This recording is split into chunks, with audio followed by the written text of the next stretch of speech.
Welcome back, everybody, to another round of Nostalgia TV. We are the Graveyard Shift, a forgotten television shows where you can punch in, but you can't punch out. And we got a fun one this time for you. We got 2016's The Tick. It lasted on Amazon Prime 2 seasons, and we're getting right into season 1. Bastards are gonna own me. Papa's getting wasted tonight. I am completely out of ammo. Cross my heart, smack me dead, stick a lobster on my head. Situation has indeed worsened. You think? And when I return, I'm gonna drink a bottle of scotch, as if it were Chicky von Richthofen's blood, and celebrate. Afraid we're at an impasse. You really are filthy. And fine. Come upstairs and see my etching.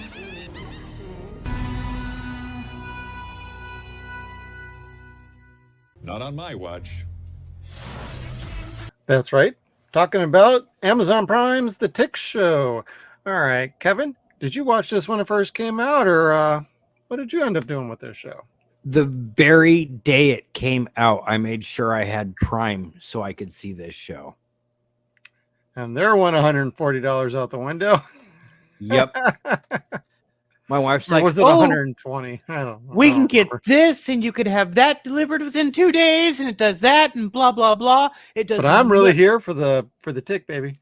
Yep. It does none of those fucking things anymore. But goddamn, I got to see the Tick, like the dopest version of the Tick ever. I would agree with that, absolutely. Yep. The dopest live action version of the Tick. Yes, because the other one was the Patrick Warburton one. Yes, and that had, I think, Ron Perlman in that one too, if I remember right. I don't recall. Correct us if we're wrong, everybody. It's okay. I have a horrible story of the last time I actually got to see that. I've never actually watched the whole series. I've only seen a bit of it at the hospital. Same here. And like, I just never actually went back to it. And all I could think of at the hospital was, well, fuck, at least the Tick's on. At least the Tick is on. That's one way to look at it. My fiance had just been violated, and we'd taken her to the hospital to make sure she was okay and all that other stuff. And I was sitting in the waiting room, and shit, at least the Tick's on. Yeah, so anyway. Well, how did we bounce back from that? All I can say is it still gave me that smile, even though I was wanting to kill somebody. I had very like overkill vibes going through me at that point, but I was still humbled and brought back down to earth by the mighty blue Tick. Is that bringing us back down? Does that bring us back down to justice? I don't know. Maybe we should have Overkill come in, or maybe we should get a call. I'm thinking, wait, somebody is calling. Oh, shit. Kevin, do you know somebody by the name of Destiny? Because Destiny is calling, Kevin. Do you hear it? You've got to hug it. Hug it, Joffrey. Hug that Destiny. And squeeze it till its life almost extinguishes, then you can let it go. Oh my God, you're hurting me. When did you discover the Tick, dude? Okay, so overall level, I remember like the cartoon and the original live action show, but I don't remember ever finishing either of them. So I've always had like these false starts with the Tick. This is like the first time I watched like any of the Tick versions, and I was like, this is really, really good. It's a little more mature, so there's a lot of swearing involved. Yeah. And the violence, when the violence kicks in, it's like, oh shit. And I want to say, like, I don't know, I don't remember specifically when the boys started, but I almost wonder if when the Tick ended was because the boys just started and was a lot more successful than the Tick. Oh, and it was Because much more there's a ultraviolet. lot of similarities between the two, unfortunately. And I can see how Prime would think in at least one regard, hey, these shows are a little too similar. In my opinion, they're fucking not. Motherfucker. sure, So I've are got to you go back in caring? time and kill your friends. Yeah, Sorry, Ackles. I yeah, thought you'd dude. be a cool Batman in the future, but I want my Tick TV show back. Yeah, as do I. But no, and that's my kind of guesses. They were too similar, and the ratings weren't as high for Tick as they would have liked. But I like the Tick a lot better. Sure, it's got the violence. Sure, it's got the same amount of swearing, but they don't go nearly as wild into all the really kinky stuff. So, and it's a lot more No, tolerable. The stories are way better written, and it's a much better directed show. Special effects notwithstanding, that's about the only knock I got on the show. the special effects were just fine, really, for The what it was. CGI at times was a bit, eh, It is but what for it the is. most part, Like it was pretty you good. have to do green screen for stuff like this, like for Like the VLM. for VLM, for Yeah. jumping across skyscrapers and stuff like that, the leaping and bounding across the buildings. You have to have the green screen for that. For Arthur flying, damn, Oh my god, yeah. which looked way cool in this. So natural. Yes, it was CGI. Yes, it was poor CGI, but it looked so cool at the same time because shit, that's a real Arthur flying. I was a 14-year-old kid watching my favorite show in my 30s, like just totally happy. Yeah. I really, yeah, watching this. Yeah, I even remember I was watching this with Amy. She's like, "Oh, that looks pretty interesting. We can watch that together." So we watched it. By the end of the season, we were both like, "That was really good." And then when it got announced for a second season, it's like, "Hell yeah, they got a show to be proud of for 2 seasons." I don't remember how I got Brandy to watch this. She did. She watched this with no problem. Yeah. Like I think she just kind of overheard the first episode and saw how opaque it was as far as whether or not Arthur was having delusions. Right. That was funny. It only lasted like one episode and they got over that like real quick. But that made the episode so cool. Like, is Tick real? Like, where are they going to go with this shit? Like, Wait, because you see him? Yeah. I see him. He's right there. He's like, oh shit. but for the first 40 minutes, nobody else did. And that was fucking really upsetting. Well, I kept thinking he heard the voice when he was a kid out at the little nightlight that he had. Because he was having flashbacks to it. And it's like, bro, that is so not happening. Please don't do that. And they didn't. So it was really funny.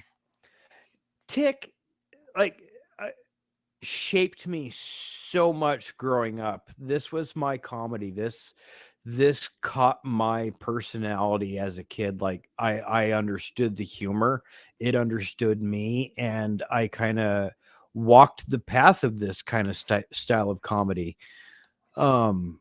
It's very self-aware, but it's still going to tell you a good story, and it's going to entertain you like nobody's business. And this TV show really fucking took that to the nth degree, way further than the cartoon did when I was a kid. And the cartoon was the most advanced thing ever. Like, as far as cartoon storytelling, it was even better than, say, Batman. Well, it was better than X-Men the animated series, much better than X-Men the animated series. As far as like individual storytelling, you were getting a good story, a concise story every episode that wasn't like from the comic like X-Men was. Yeah. At all. You were like being entertained, being educated, like you were watching Ghostbusters in the 80s. And this TV show was just like that, but for adults, and you couldn't look away. And just from that very premise in that very first episode, where it's like you don't know if the Tick is real or not, the show was so good at that point, where if the idea of the Tick was part of Arthur's psyche, that still might have been okay. Yeah. Maybe. Well, that could have been an interesting take as well, but I appreciated the fact that everything was just real. Yes, and he got to punch a bunch of shit. Oh yeah. Now, did you like this Peter Serafinovich wits, or did you like Patrick Warburton doing the Tick? You know, I didn't like Patrick Warburton showing his face as the Tick. That was one thing I was always kind of like, ugh, I didn't care for it. Yeah. The voice of the Tick in the cartoons was perfect for me. It was Michelangelo from the Ninja Turtles. He kind of had that character. He felt it. He knew who the Tick was, and he rolled with that. Patrick did to a certain degree. I think he really respected the character of the Tick. He liked the cartoon. He carried that to an extension, but I think Peter, not having seen what Patrick did, created something completely different that was much more akin to the comic and the cartoon. Yeah. That felt very natural. Very natural. I'm sorry, it did not feel like the cartoon, because I don't believe he went to the cartoon for his sources for like inspiration. He went to the comic, and he went to where Ben said he found inspiration for writing the comic. Right. But he went to those sources, and I really think he found that spirit of the Tick. I've not seen anyone perform it better than Peter did. And he's generally played a douche, an unlikable character in every mainstream movie you've seen him in. But yeah, when I was looking up his filmography, I'm like, oh, okay. Yeah, he's always the unlikable character. Right. But in this, he's the eponymous and most likable fucking character in the whole show.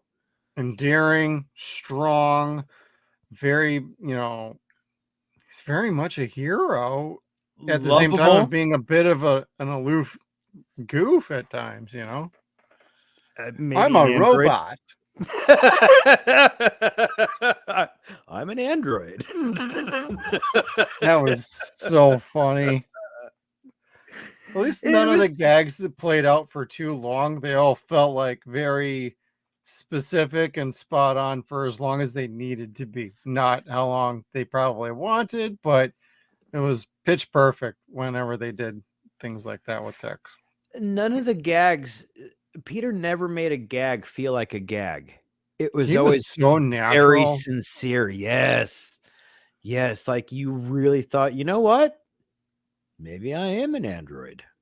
Maybe I do come from parts and people putting me together and other people's ideas. I feel a kinship to this other Tick looking robot thing. I could be that.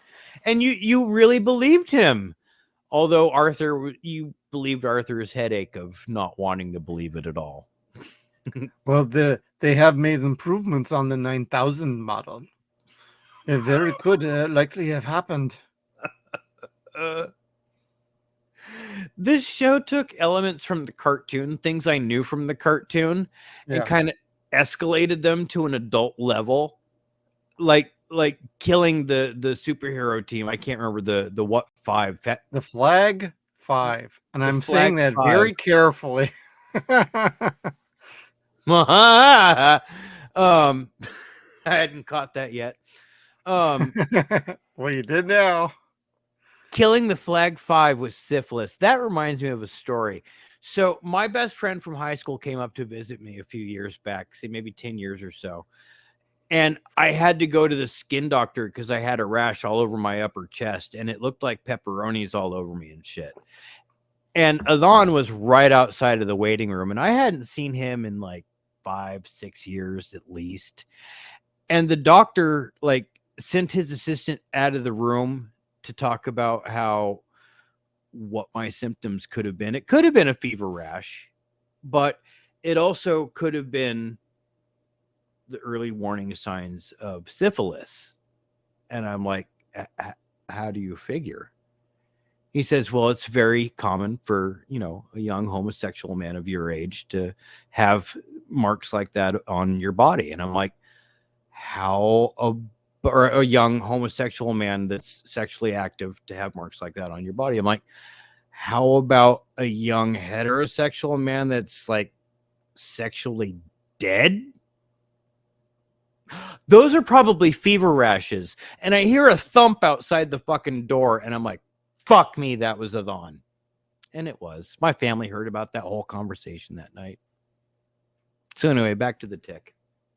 Well, probably not sponsored by Blue Chew, everybody. Sorry, we can't help Kevin with that even today. Blue Chew. No, I am drinking Blue Raz, though. 8% alcohol. Hey, nothing wrong with razzing. But no, as far as like Peter goes, between him and Patrick, I think I prefer Peter just in general on a live action front. Mm-hmm. But I always thought Patrick had like the best voice, and I don't know, overall package deal. I'm going to go with Peter on this. Sure. Yes. And Patrick has a very endearing voice. Like It's you so hear unique his and voice, perfect too. and it's very comforting to hear. Whether Yeah. it's the Tick, whether it's Putty, whether it's Joe, he's very comforting to hear as a character because you love his characters. Anything Mr. Warburton does is just amazing. Peter, on the other hand, fuck no. Like, this is the first time I've ever been, oh, I really like him. Yeah. You watch him in like Shaun of the Dead, and you're like, fucking die already. Rip his guts out. I still have not seen that. Oh, spoiler. Sorry. No, that's okay. I'll still see it at some point. He's a prick on that movie. He's a fucking prat. I'm taking a look at his filmography as we're talking about this, and he was the sommelier in John Wick Chapter 2. Which is He was in awesome. the Sing movies. He was in Guardians of the Galaxy, Shaun of the Dead, Oh, who was Phantom he in Menace, Bob's Burgers, Rick and Morty, Simpsons, and he's done a bunch of other voice roles too. So He is truly delightful. He really is. But like Shaun of the Dead, he's so fucking unlikable. It's like watching Sally Fields in anything after Mrs. Doubtfire. Like, well, she's just a bitch. Sarah Finovich. I love him. And he is great in John Wick too. Oh yeah, I mean he's a good compliment to any sort of cast, whether you need him to be a secondary character or something a little more prominent. He always tends to stand up and really give it his all, and all of the actors in this show did a fantastic job, especially Jackie Earle Haley as the Terror. Oh God. I know you were waiting for me to get to your love of your life, Kevin. This scene affected me so much that I bought this game called Drums Rock on the PS5. It's a PSVR game, and so it is exactly that. You are sitting in front of a drum set, and you're playing virtual drums. And all I could think of after passing the first level was his fucking line to Miss Lint. You know how I always wanted to learn how to play the drums? Did that. I'm like, yeah, I could totally play the drums now.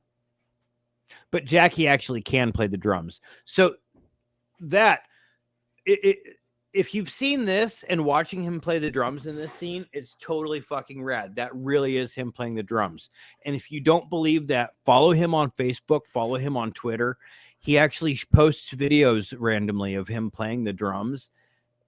And he is wild and crazy to watch. He's totally cool. He was totally not on key. Not on key. But he All day plays I've been trying to figure out how I can replicate the voice. It's really funny. I can't yet, and I smoke. And I ain't smoked in like 16 years. Could you have cast a better character or a better actor than Jackie for the Terror? I could not. Like, when I saw it was Jackie, I popped so hard for that just like I roared and lolled, and my wife fucking was like, oh, I need 2 towels for him. And a gallon and a mop. Yeah. You're getting soft. Soft. My favorite line of his in this, though, is where he's telling Miss Lint, you don't kill people because they call you names. You kill people because it makes you feel good. And yes. I love him. Trying to think if I had a line down here too. and Miss Lint, I never read the comics. I have one or two comics that I think were specials from the late 90s, and I never met Ben in person. I got to see him in person once in 2000 or 2001 at Comic-Con in San Diego. Oh, okay. Did not get his autograph, too shy, didn't have time. But we did meet him recently this year online, which we'll talk about next week. But golly, I love this source material. I know I said that before, but like it has shaped my comedy sense so much. Like this Mystery Science Theater, they're like the perfect comedy sources for me. Well, the writing is sharp, it's quick-witted, it's dry sense of humor. If you are not into that kind of humor, this show is not going to be for you. But for those of us who are, this is that sweet spot. And there's no shortage of great dialogue or even great one-liners that don't feel like they're shoehorned in there. They feel natural. Like you can honestly believe people would talk like this. We talk like this to each other all the freaking time. Yeah. Coming behind the scenes. Why the hell do you think we're doing this show to begin with? This was kind of like watching Police Squad. Yes. Not Naked Gun, but Police Squad. Where Police Squad in color, Kevin. Yes, specifically. Police Squad in black and white was not remotely as good. It's not even worth mentioning. And that's racist. But they were gonna tell you that story. They told you a story within like 20 minutes, 30 minutes. There was a good cop story to tell, a whodunit story, but there was jokes in between. But the backbone of that episode was a cop story. And this TV series is no different. Each episode of The Tick has a superhero or a cop story behind it. And it's very good. The things that might be in it are satire, but it still has that base foundation of that good superhero or cop story that's engaging, gripping. You're not going to want to stop watching. You're going to pause if you have to get up and pee. Like this show was the shit. It really was. Yeah. Entertaining to no end. Pretty good fight scenes overall. And just a wild collection of characters that are forming the ensemble of this show. You got Arthur, you got Tick, you got Overkill, you got Arthur's sister Dot, you got his dad, you got his mom.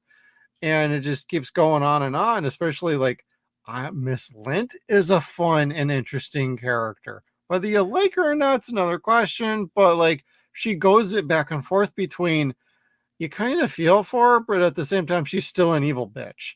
Yes. And I like that with this show. It doesn't feel like it's two shades of gray.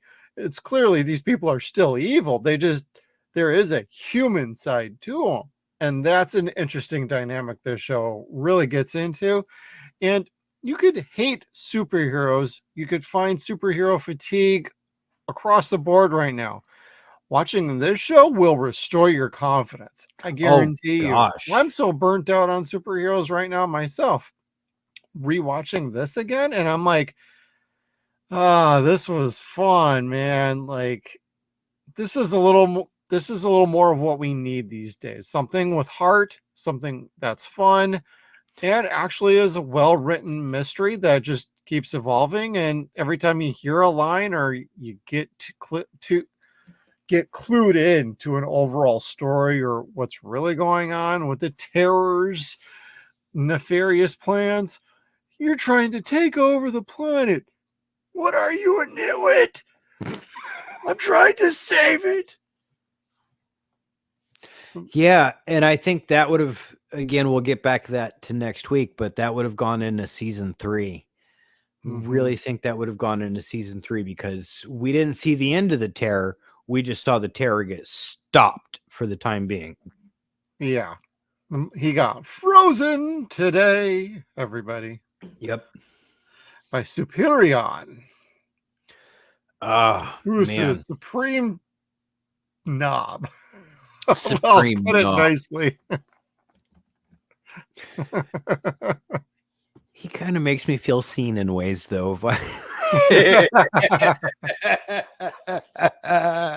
Again, that season 2, we'll get into that next week. But the scene where he's in bed trying to figure out why people don't like him was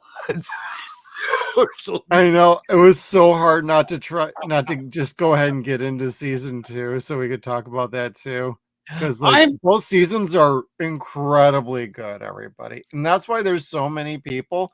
This show has a cult following behind it, and people that are still mad that it's not on air today. And I'm proud to be part of that. Yes, if there was a show that we could bring back that's not Ash versus Evil Dead, because I know we started with that. We started with wanting to bring that show back. We still want to bring that show back, even animated. But this is the show, I think, that we truly said, you know what? This was canceled unjustly. It was canceled long before it was time. They gave us a cliffhanger that promised us something that kids from the 90s were dying to fucking see. And again, we'll get into it next week. Thrakazog. They promised us that. And Prime said, "Oh, we changed our mind."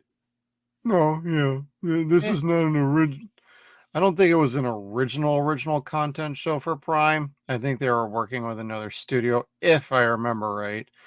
But the fact that they're like, after 2 seasons, it's not performing to the level that we'd prefer it to. Bullshit. My argument to that is sometimes you give a show enough seasons to grow an audience. Not everything is going to get you that big audience in that first season. Not all shows can do that. Not all. House There's was very not few fire exceptions. until episode or season 3. Like once House got to season 3, every episode was fire. But before that, it was spotty at best. Star Trek The Next Generation, Stargate SG-1, Star Trek DS9. We could babble. I can go down the damn list for all sci-fi shows. A lot of them really didn't find their groove till season 3. Some may have got it in part in season 2. Rare ones have gotten it in season 1. Even X-Files season 1. And I love X-Files early seasons. That took 2 seasons before that really kind of to figure out what it was doing. But by season 4, it became the conspiracy show, not the Monster of the Week show that I fell in love with. Yeah. So the conspiracy show that went nowhere after 7 seasons after that. Period. Yeah. But, my take is I go back to what I said at the beginning. Like, they just felt like, oh, The Boys does more for us. But like sometimes you give the audience a gimme of a show. Because not all shows need to go as long as others do. And some deserve a lot more. When you have a show like, say, Andromeda, and a syndicated Gene Roddenberry's Andromeda with Kevin Sorbo, that's a show that I gave up after basically 3 seasons. It still got 2 more. It didn't have the ratings to justify it, but they did that to make good with their fans. Sometimes you want to instill that confidence so that fans will tune in to see your other shit. And sometimes your other shit's pretty damn good too. Like, say you give Tick season 3 a chance, just let them know, hey, this might be the last season, guys. Can you make that work? You can? Great. Awesome. Then we're going to maybe move on to The Boys. We'll move on to something else, but we're at least going to give you a chance to finish it up because it's something everybody wants. And you do have a good loyal base so far. So but when you cancel it after 2 and you're like, yeah, fuck these guys, we got a different show that's a little more shiny right now. Well, your shiny little toy has turned to shit after 5 seasons. Sorry to break it to you. I know it's really 4, but still. I know, but they saw Phase 4 going to complete shit. I'm gonna guess they saw Phase 4 going to shit and didn't want to have those muddled waters that Disney had with Marvel and all their shitty TV series that they were putting out. But golly, The Boys was good for their first 3 or 4 seasons. I know you really liked those. I didn't watch them. I just haven't seen them yet. I have no excuse. But The Tick was my thing, and it was good. There was not a single bad episode. There was not a single filler episode. No, like none. Everything plays off of everything in this show. There is no like, oh, that's a little Easter egg they're never going to get. They cycle back around to everything. The writing on this show is on point. I dare anybody to actually point something to me and say, oh, they brought this up in episode 2 and it never went anywhere. And they forgot to. Well, maybe you didn't watch the whole rest of the damn season because everything did go somewhere. Yeah. So. Like this series gets a perfect 10 for me. It truly, truly does. And not many shows do. Especially shows that I've seen get rebooted from something that I already thought was perfect from my childhood. And I have all 3 seasons of the animated Tick. I have the action figures. I have a couple of figures. Dope. Fuck yes, dude. I've got a picture or an action figure of the Tick wearing a t-shirt that says I heart wheat. I wonder if there's I don't even think there's modern toys for this Tick. No, there wasn't. But that's too bad because I totally would have bought a couple. Follow Ben, especially over fucking Kill, because Ben will retweet people that post their action figures of the Tick and their collections, and there are some people that have some truly epic collections of the Tick. There were some Funko Pops from this series, though. I think that I can believe. Yeah. Yeah, I see cartoon figures and Patrick Warburton figures. Mm-hmm. But otherwise, no, I don't think there was anything else beyond that for this season, for this series. And that's horrible because when it got canceled, and again, we'll get into more next week. I remember you and I had just become friends. We were both like slapped in the face, like, but it's really good. Why? And I know we had started talking about this show at this point. Like, yep. Goodness, if there was something we could do, because they had the hashtag to bring back the Tick, to save the Tick. Griffin was very, very hands-on with the public, trying to work with fans, trying to get petitions going, to get Amazon going to bring it back on. And they didn't budge at all. Not for Griffin, not for Ben, not for nobody. And the fans didn't understand why. I don't understand why as a fan. Like, and I get it now, as you say, there was a compete with The Boys. There was a compete with Disney Plus and the superhero fatigue that Marvel was about to bring. Whew, boy, did Phase 4 fuck up. Yeah, 5. They don't even reference phases anymore with their recent press conferences. You're right, because at this point they're halfway through Phase 5.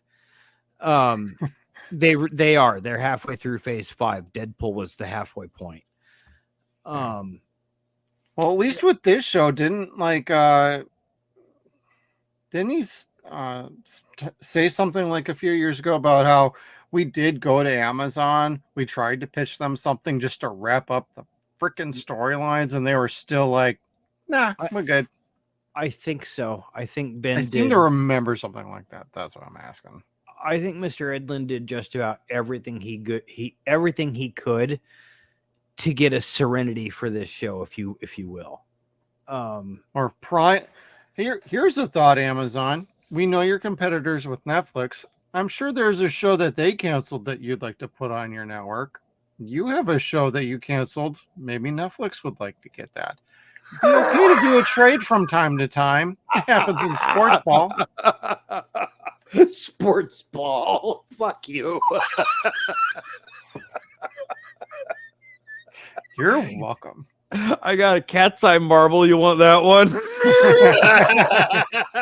I'll trade you a Steely. I might have a cloak and dagger on a freebie that we can trade to. But nobody wants that. Nobody likes Cloak and Dagger, not even Moon Knight fans. Nah, we'll just send in Overkill to shoot the fuck out of everybody and murder everybody. Overkill, let's talk about him for a second. What an upgrade. My freaking favorite character in this whole show. And all of them are really good, but Overkill just gets me. He's an upgrade from the source material. Truly an upgrade from the source material. Total badass, too. Overkill originally was the Punisher. He was a satire joke on the Punisher. Like, Yep. There was a joke that killed my best friend Emiliano growing up. Like, Tick's having to explain to him, superheroes don't use guns, chum. Superheroes don't kill. And he's like blasting skulls into everything, like the Punisher has his skull on his chest. And he's got tears running down his face as he's laughing. He's crying at the same time, like a sociopath. Our introduction to Overkill in this show is him burying. He's teased a little bit ahead of this. You see him on rooftops. He's got a sniper rifle. He's just kind of scanning and keeping an eye on things. But his first real introduction is him burying a big old hunter's knife in somebody's skull. Oh, Jesus. And the blood goes flying everywhere. And it's like you are watching like something from Netflix on Punisher and Daredevil violence level. It's just like blood's everywhere. It's total badass kick-ass scene. I love the fight scenes in this show, and most of them involve like Overkill. The ones with Tick are generally a bit more on the superhero level, like slight posing, slightly over-exaggerated, but at least with Overkill, it's just straight killing. And it totally works for me. It just how you use that character to bounce off of like the Tick and Arthur and even Miss Lint was amazing. The only thing I feel like we got deprived from in this show is poor Overkill never even had a face-to-face with the Terror. No, that is that was too his bad. main thing. He wanted to kill that guy. Yeah, because he took his family. And left him with Midnight. With Midnight, who was the Tick.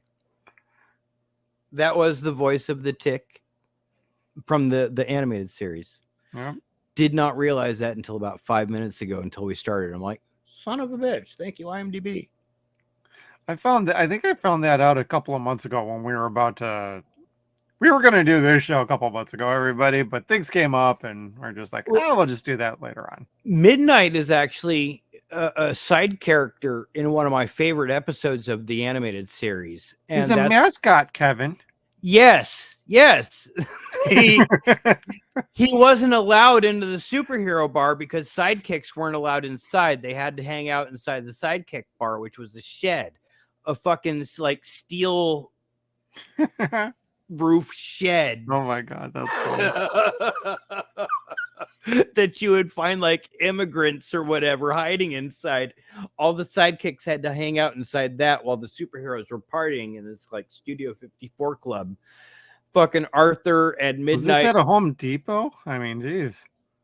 It would have been across the street from the parking lot or at the end of the parking So lot. it's at a Texas Roadhouse. Gotcha. Yes, exactly. And they're all telling stories. It was fucked up. And Midnight's talking about having his fucking hip replaced and shit like that. And I'm like, at 14, I'm like, what the fuck am I watching? And it was the funniest shit ever. Come on, Onward. Oh, that's right. You're not Onward anymore. Yeah, and to see the dog in real life talking again at a 36-year-old man, the 14-year-old means like, like losing his shit. Like, I've never gotten tired of this universe. I absolutely love it. Yeah, and they did that very well. I mean, the show in and of itself is a bit of a grasp at like definitely a bit of the science fiction, a little bit of the fantastical.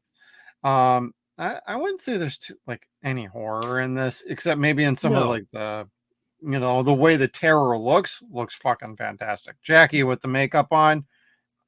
Jackie chef's Jackie is a mad scientist. That's where the horror comes in this show. Is like Jackie is a mad scientist wanting to take over the world, having all these weird machinations to take over the superheroes, kill them, blow up this. God help me! I wish in season 3 they could have had Chairface Chippendale fucking start burning his name in the moon. That would have been the dopest shit ever. Oh man. Oh. You know more about Tick than I do, so I have no idea what could have happened in season 3 outside of the obvious. I'm sorry. The one thing I wished Overkill could have said in this show that he did say in the TV series is in the pilot to the cartoon. If you get a chance to watch it, when Tick tells him superheroes don't use guns, he like shoots a skull into this like brick wall and starts crying and starts hugging Arthur, going, "Oh, why didn't you love me, Mom?"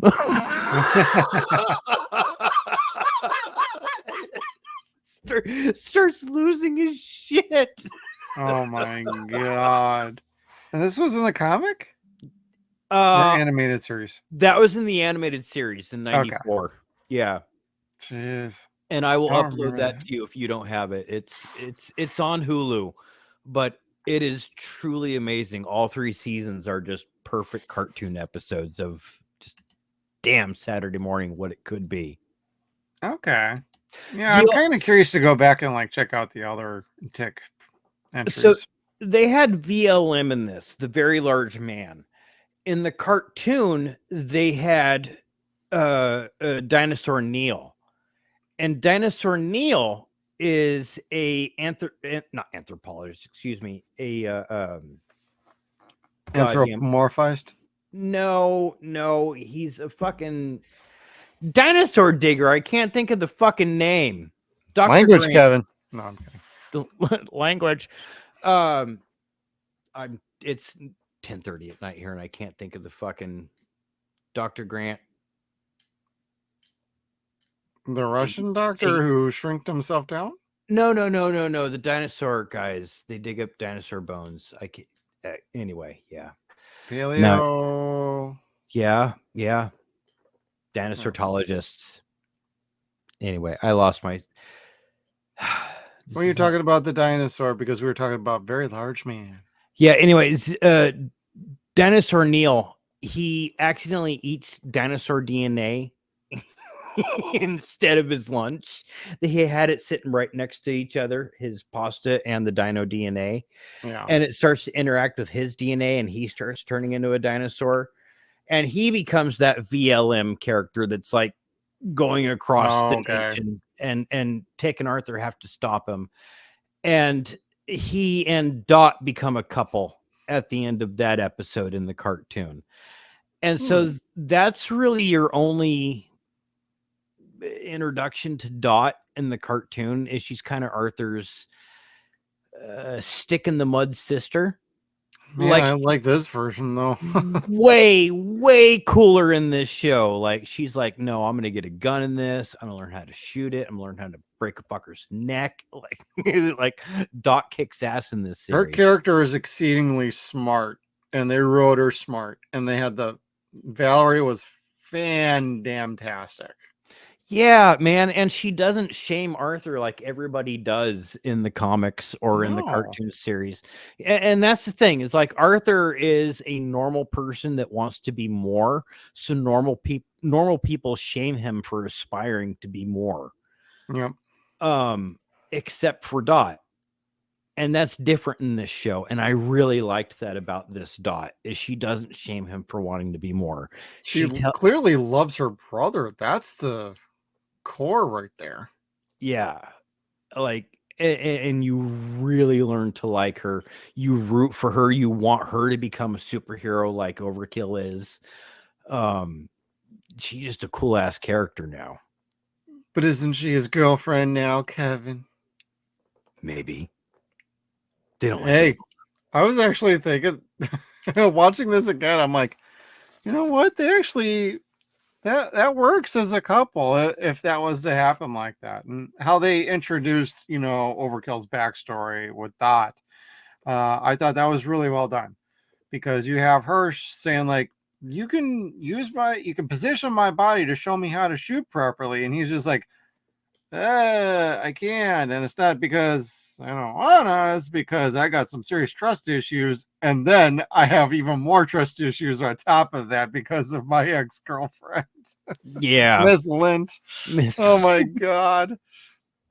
Miss Lint, whenever there was like dust and shit floating around, it was always like falling towards her like a freaking magnet. And I never noticed that before until this time around. I thought I was cracking up so bad. The vacuum cleaner exploding. That was fucking dope, dude. And the look on her face of fuck my life. She had that look of, damn it. That is the worst thing that has ever happened to me. I'd rather get shot. I'd rather get stabbed. I don't need this right now. It sounded like she was actually trying to kill Arthur in that moment either. She was just trying to like put him in his place. Like this was so much fun to watch. Like everything was so new for me at the time. Like we just moved into this house. We just got the new TV. We got the new PS5. We'd gotten the Prime. And so like Tick was so relevant at the time. This was right up there with the MST because that was going on at the same time too. Yep. That's again how we became friends, and again how we became stronger friends by being pissed off that Prime canceled this and be like, well, thank God, because Netflix would never cancel MST. People at home going, yeah, they wouldn't, right? Man, these two idiots, they really like this show. Goddamn right we do. What's on the tear after you? The tear was so much. Jackie was really good on this too. He was scarier than he was in the cartoon. Like he was funny in the cartoon. Yeah, like, that's what I seem to remember from the cartoon is like he was just way more comedic in the cartoon. This is like, man, this guy is completely psycho. Yeah, he was an old man. Oh yeah, a geriatric in the cartoon. Very geriatric, yes. He was like 80 or something in it. Mm-hmm. Excuse me, and he is in this too. But he's got the spirit of an 18-year-old that just wants to like thrash life and destroy everything and have fun and still have that midlife crisis. Midlife crisis. And he took back his old lieutenant, Miss Lint, after he tried to bury her and be like, I was trying to follow you because he was supposedly dead for like 12, 14 years. And she's like, you never came to follow me? He's like, oh, I followed you for a while. But God, you were so boring. And their interaction as she's basically going through like a job interview with him to become the right-hand man again. She's sitting as they're eating dinner and she's just got this look on her face of like, what the fuck is up with my life right now? This is not happening. And he's just like tearing into her like, you're not the same Paloma that I used to know years ago. You're soft. I don't need soft. Well, yeah, because she was working. You don't kill for a nickname. You kill for fun. You make your nickname and you own it. I can't even do the voice. You own it. Well, he had a point. You don't kill because someone calls almost everything he said was a point. I'm like, this is fucking great. The villain truly believes what he's doing is the right thing to do. Oh. You okay? Yes. Yeah. Sorry. The tick. Anyway, Yeah, Jackie was. I wasn't sure what character they were going to go with on this episode, and when they went with the Terror, I was like, "Oh, that seems kind of perfect." And then they went with Jackie, and you're like, "Ah, that's even more perfect." Okay. Certainly better than Ramses. Yes, he was. Yeah, he was not good. He named himself after the pharaoh with the shortest reign. Everybody, and he wasn't even Egyptian. He's from Minnesota. He's from Minnesota. And they all did the eye tattoo and burned them all off. Shit. Oh hell. All right, Kevin, let's switch on over to running through the episodes a little bit here. What did you think of the pilot episode? The pilot was cool. The pilot was different than what I kind of expected it to be. It took me in a different direction where I was kind of like, is this going to be the Tick that I'm used to? Is this going to be a different premise of the show that I'm used to? And I wasn't sure which way it was going to go for the first half hour or so, but either which way, whether they were going to be, this is your traditional superhero show, or the Tick might just be a figment of Arthur's imagination. I was kind of there for it one way or the other. Yeah, I loved it when it wasn't actually a figment of his imagination and the sister's just looking at him like, no, I see him. He's standing right here. And then Arthur's kind of like, wait, really? Like, just son of a bitch. It was really good because they had you going, even as a great fan, they had you going for a good half hour. Like, maybe Tick is part of his id. Be like, that's an interesting way to take this concept and show. All right. Yeah. We'll see how this goes. Oh, he's real. Shit. that puts us back in perspective. Yeah, he's real. Bad guys are shooting at us. Now there's explosions, and I have a bunny suit. Yeah. And it's not The Shining. No. But I loved the pilot. They kept it very much in tune to the origins of the comic, the origins of the cartoon that you'd see, or the original TV show. But like with everything else with this show, they just kind of made it better. Yeah, I agree. I kind of went into this a little more fresh than most people, where I remember the cartoon and the original live action a little bit. Like, we've talked about this already, but I really enjoyed the first episode because it gave you something kind of fresh and unique, but also very familiar. So it didn't really feel like it was straying too far from, if you had even remote familiarity with the Tick, there was something here for just about everybody. You're a Patrick Warburton fan? This guy was pretty damn close to it too. So great job on him. I didn't dislike Patrick Warburton. I did not. No, absolutely not. Just maybe not the design on the overall face. Correct. I wish they would have covered his eyes like they did Peter's. Right. They didn't need to give him the white eyes like they could now, or they did in the comic and the cartoon. Yeah. That really wasn't available to do until cosplayers were doing it, and then say like it was on Spider-Man or Deadpool. Exactly. Now it might be able to work, but I still really like how they made Peter look. I wish they would have gotten Putty to look the same, because God, his personality was pretty spot on too. Yeah, I agree.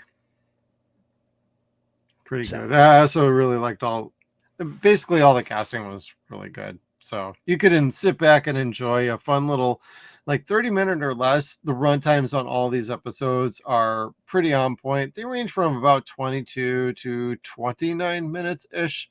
Depends on if you're including credits and the 1 minute long intro, which is a very fun intro. We would have played that here on our video format, but we can't because YouTube does like that because it's an Amazon Prime show, as evidenced by the fact that we don't have very many clips at all either.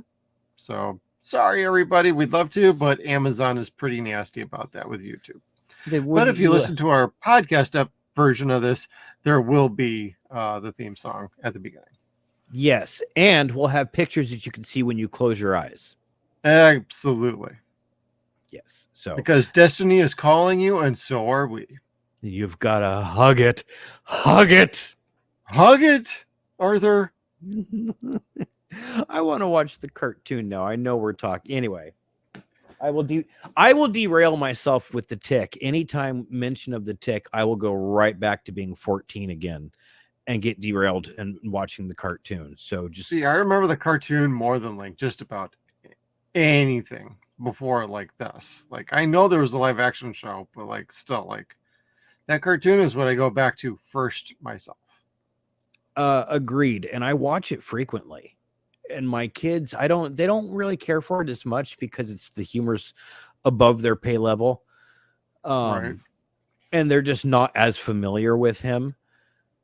But goddamn, it's such a comforting thing. It's like watching Justice League Unlimited. It's like watching Batman the animated series or X-Men the animated series. The Tick came just after those, but was every bit as good as those. The writing was just as it was more clever than a lot of those older cartoons. When you go back and look at it, say like X-Men, it was very watered down. They tried getting a lot of adult themes and putting them into a kids show, so it had to get watered down. Tick didn't get watered down so much. And this series, by the time you're into the Prime series, nothing is watered down at all. We talked a bit about it before. When we get to Overkill, when you first see him in the cartoon, he's like a very good visual representation of the Punisher. Like they tell you he kills people. In this, you see him killing people. Like you actually get to see it. God, Overkill. And experience it. And it's that same character, that same feeling, but now you're getting to experiencing it as an adult in a much more adult theme, and it's so much cooler. Yeah, I really appreciate the tone they took and what they accomplished with this show. And I know Barry Sonnenfeld is involved with this. And you might recognize his name from like Men in Black and like the Addams Family first two movies with Raul Julia. So having that influence on there felt a little more mature for like some of his material. And I appreciated what we were able to get out of this. And the pilot is a perfect example of, hey, this is what you're going to get with this show. And it's going to be fucking awesome. Yeah. And they introduce you to the city in a way as a character. Like, you know, you've got the Pharaoh gang, the tale of the terror. You have what's left of the city now trying to live without the terror, with Superior in and out of contact with just the city itself, because he's international. Well, he's global. Yep. So, but there was a lot to pack into the pilot, but it was a good pilot for what it was. It had me at hello. Oh yeah, I mean, we get very good introductions to just about every character, include from the Terror to Arthur to the Tick to Miss Lint. You know, can't really go wrong with that. Janet. I love her. Although they don't actually say the name Paloma, at least for a couple episodes. Oh, but it's so funny. Like they call me Miss Lint. Miss Lint. I just love how he yells at her. You don't kill people because they call you names. You kill people because it feels good. It makes you feel good. I think I actually wrote that down, yeah. Jackie has like some of the best lines ever. And they're all in this show. God. You know, I always wanted and he delivers it very well. I tried to do the voice a few times and I was like, I can't quite do it. I can't at all. My voice is way too deep. You don't kill people for a nickname. You kill them for fun. You kill them for fun. You're growing soft. And he was so much scarier than he was when I was a kid. Right. Like he was a joke because he was old.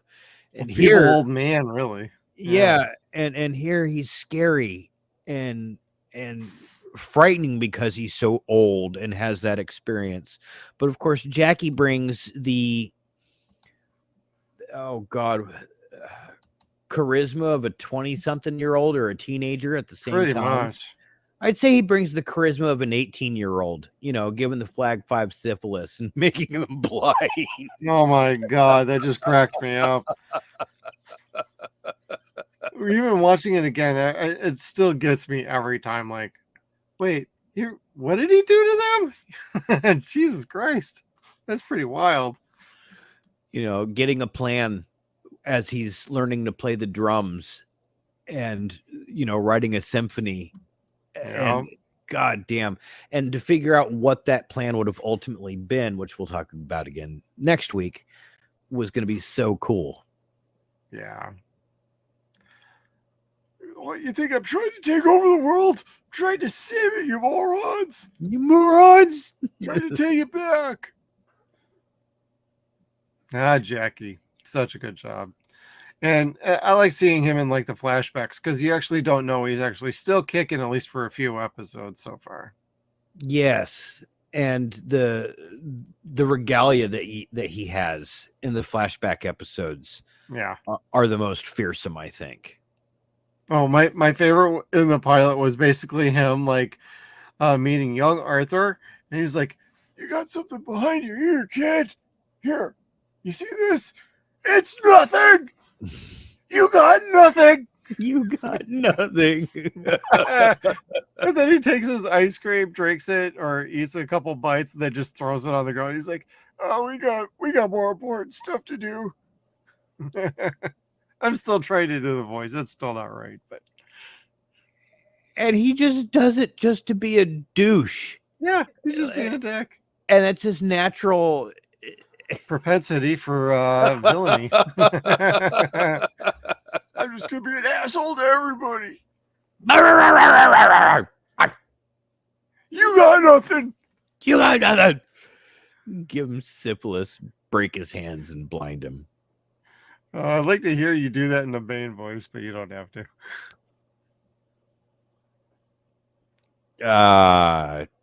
Which line? You got nothing. You got nothing. There you go. I mean, if I had to do it right, it would, if I could see. Kevin has appeared, everybody, on our screens. You have nothing. And it gives you no power over me. That gives you no power. And I can't see again. Well, we could see our way into the second episode, which is called... Wait, what's it called? Where's My Mind? Where's My Mind? All right. I like this one. What I kind of like about this one is we get to see a little bit more of Dot in this one, and she's part of a roller jam team, which I totally got a crack out of. Yeah, because that's kind of an underlying that one, Dot's not a damsel in distress in the series at all. No, she is not. Absolutely not. She is a bad motherfucker. Every bit as bad as Arthur. More so than Arthur. Much more so. Yeah, I was gonna say more so. And you see that doing the roller derby, and that's kind of her nighttime way of blowing off the steam of not having her dad, of the tragedy that occurred and everything else. And then she's got to deal with patching up Ramsey's fellows that are all getting shot up by not getting shot up. They're getting shot up by themselves. Gang fights and then shooting at Tick and having the bullets bounce back and hit themselves. Oh my God. Especially in the robbery scene. Just shoot him. Oh, you shot me in the arm. Do better. I didn't know he had bulletproof armor. What the hell are you talking about?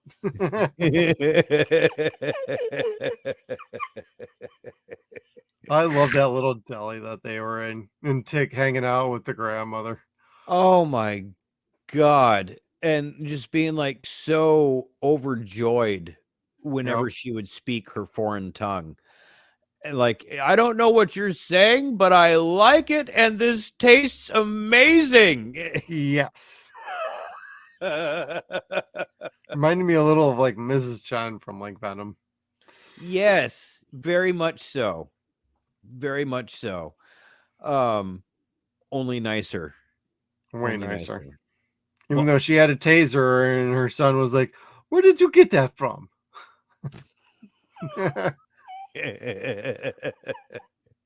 The people of the city are just crazy, and they always have been. I love the inhabitants of the city.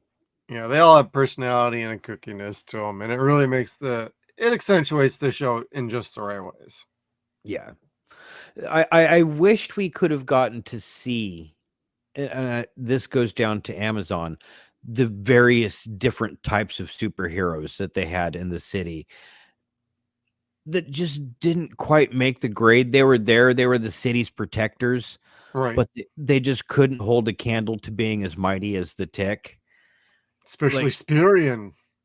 Yeah, like he was there, but he couldn't ever get out of his costume. Nah. The phone booth was always full. Freaking hack.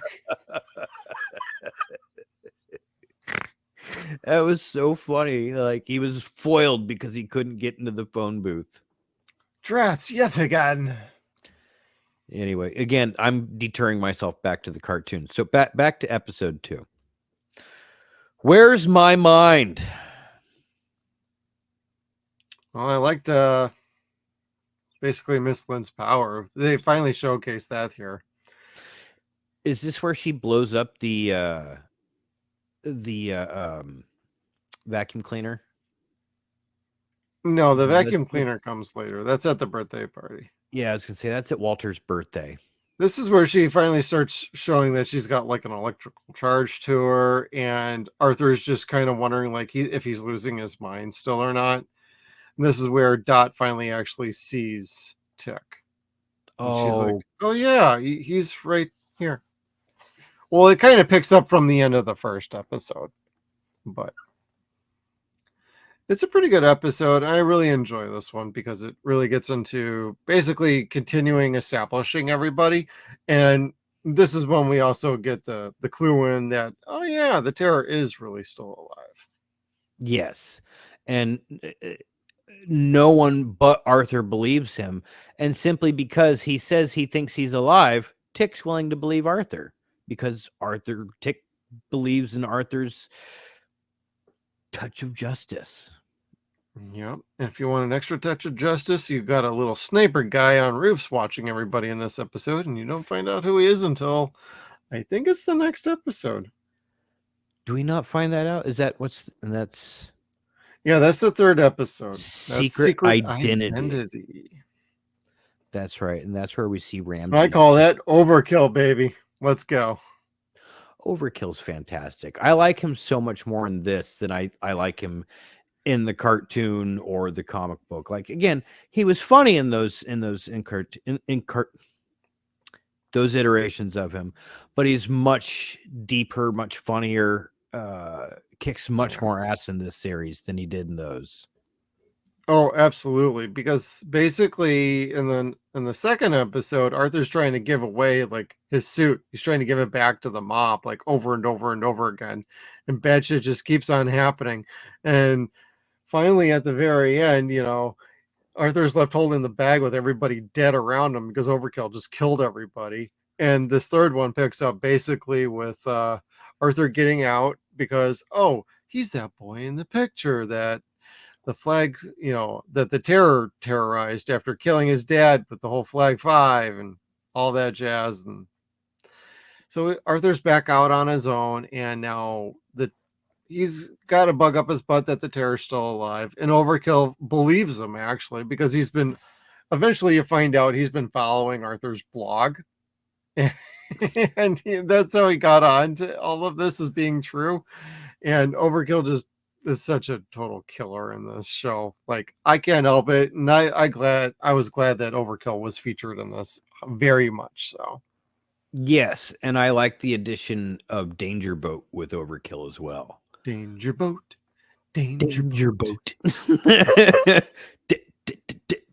danger boat. Danger boat. I identify as a boat, but also as a male. but also as a male who likes males. I was like, what am I hearing? He sticks a loofah in his butt. Oh, that's later on, yeah. But he totally has the affection for Arthur.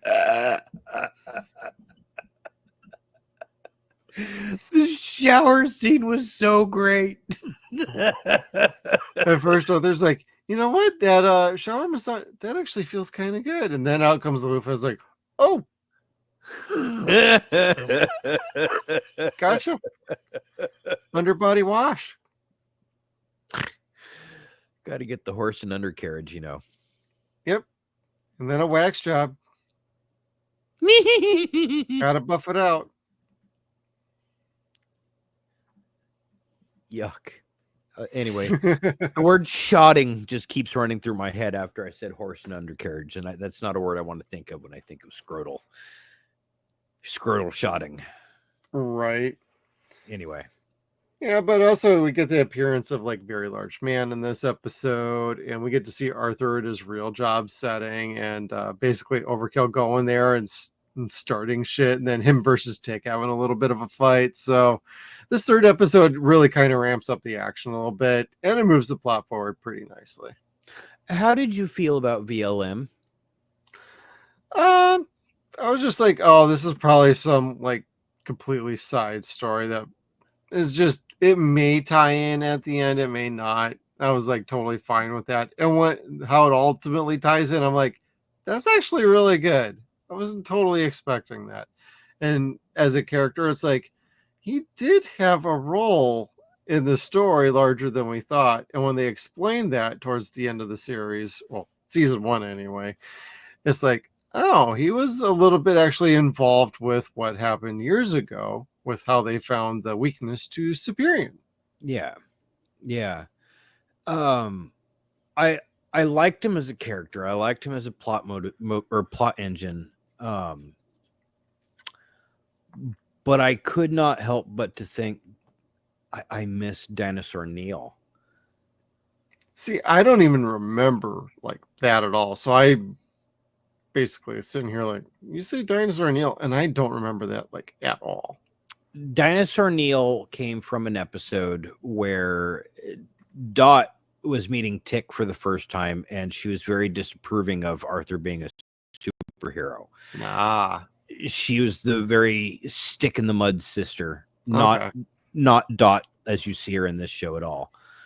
And Dinosaur Neil is a tour guide, archaeologist, or excuse me, paleontologist that accidentally eats experimental live dino DNA that was sitting right next to his potato salad. Oh my God. And it starts to mix with his DNA, and he starts turning into a kaiju. Wow. And they have to turn him back by giving him a giant aspirin. But in order to do that, they have to get past his mustache, which has a wild hair in it. Very complicated and like dramatic stuff. But VLM listen to everybody, you better trim that stash. Yeah, VLM was also a good story. Now Dot ends up romantically involved with Dinosaur Neil at the end of that story. Oh. And fortunately it didn't go that way in this TV series. No, she actually had a pretty good chemistry and relationship with Overkill, I thought. Yes, golly, yes. So much better than what I'd seen before in the cartoon. Yeah. Like they on-screen chemistry and overall like how they played off each other, it was top notch. I totally appreciated seeing that, and it didn't feel like it was being forced. So I was pretty accepting of it, especially with like Lint as the previous love interest for Overkill. Yes, and straight shooter. Dot's also more manly than Overkill, I think. Like definitely at times, yeah, definitely braver than Overkill. And so is Miss Lint. Like I would have really loved to have seen the two of them fight a lot more. Dot and Miss Lint. I think ultimately we might have gotten there eventually, but that's not knowing really like how the story unfolds and how it occurs in the comics or anything like that. So there's only one way to know, and I'm too sissified to ask. Anyway. Come on, Bob. Ben. Inquiring minds want to know. Please tell us what was going to happen. Season 3, let's go. We know part of it, and we'll talk about it next week. But absolutely, we want to hear a good story because, like, we just make shit half of the shit up. Well, you do, yeah. But I make it sound authoritative, and people are like, "Yeah, that sounds cool." Yeah. Well, and so did the 4th episode, Kevin. 4th episode, which is called Party Crashers. Party Crushers.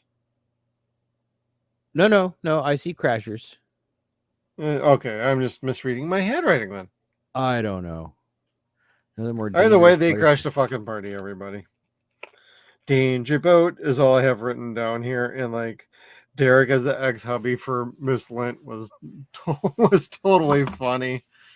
I love Derek. Derek's from the cartoon. Okay. He's I don't remember that, but yeah. A roommate that is basically a stoner. And ex-husband and former IT guy for the Terror. Yeah. You married IT guy? Derek? Oh, God. What happened to you? You got soft. You got soft. God damn it, Lint. Grow a set. Janet. Janet. There's a fly that keeps buzzing me, and I swear to God, if I had a bat, Kelly's over there, and I can't reach her. Don't kill for a nickname. Kill for fun. I'm going to kill the motherfucker. For fun. Good. Anyway. Kill it. So, okay. You married Derek. So this I really like this episode because this is stop. This is where we get to see Francois Cho. I have seen this guy in no less than like 7 different TV shows in like the last year or two. It's like, oh my God. I didn't realize this guy was everywhere. I know, but I get so excited every time we see him because I'm like, oh, it's Walter. Yes. He was just like, he's the coolest character in this show. I don't know why. Like, he's just so nice, so secret. Like, you know, he's and a bit excessive too. Yes. And he's just like any other parent. Like, he says the whole take care of your feet thing. And it's so weird and random. Take care of your feet. Yeah. Like, everyone knows somebody like that, like whether it be an in-law, an uncle, or an aunt, what have you. Just make sure you take care of your arms or your hands or your knees. Yeah. You know, be good to your feet. Make sure your shoes are okay. The hell's wrong with your feet? I'm in stilettos. Stop wearing them. But Walter's just so overjoyed to have a real superhero at his birthday party that it's like the fact that a superhero showed up is no longer like this weird random thing. It's now this like special thing where it's like Tick is his birthday present, helping him like barbecue weenies and stuff. Well, Francis was playing the character of like the father-in-law who's thoroughly enthralled with like superheroes. Like, it's like his super secret hobby. That's not really so secret, but he knows everything about like everything. And that's probably the first tip off that there's more going on with him than you think there is. And in the final episode, you find out dude's a secret badass. Yes. And he's I thought it was you. Hey, what happened over there? Hey, I thought you did it. I don't know. I don't know. Yeah, he's always so innocent. Like, and aloof. yeah, and he's so convincing playing that aloof character Yeah. that like no one gives him the time of day that Walter could defend himself in any capacity at all All right. with a mask on or a hood, whatever. Well, if Miss Lint was wearing a hood, she wouldn't have had a vacuum cleaner explode in her all up in her space in this episode. That was so fucking funny. Even she had this look on her face like, Fuck what me. the fuck just happened to me? She looks so defeated and angry. Like, well, all she could do was just kind of walk off and be like, that fucking sucked, yo. I fucking hate my life. It was almost like the walk of shame, but it wasn't the walk of shame. It was the walk of, God damn it. I never thought of that before. The way Lynn just gets attracted to her is just fucking crazy. Then she gets back to see Derek and he's like, are What you happened? okay? And she's like, shut up. Don't say a word. Don't say another goddamn word. And then he's like, do you need a towel? And she's like, yeah, I need a towel. He's like, all right. Derek's not the worst guy. He's just Derek. Well, yeah. I mean, what's funny is when like even Tara asks Lint, like, why did you marry IT Derek? And her excuse is like, it was not a good time for me. It wasn't the best decision. We're divorced anyway. What does it matter? And then they fucking shoot him in the face with like all these like darts and whatnot. Oh God, that was terrible. Well, Tara throws it at him and he's like, oops. Oops. Well, she's like, you killed him? And he's like, no, I think I used like this such and such venom. He'll be okay after he seizures it off in about an hour. I can't even do the voice to say all that. So. Because he scared him.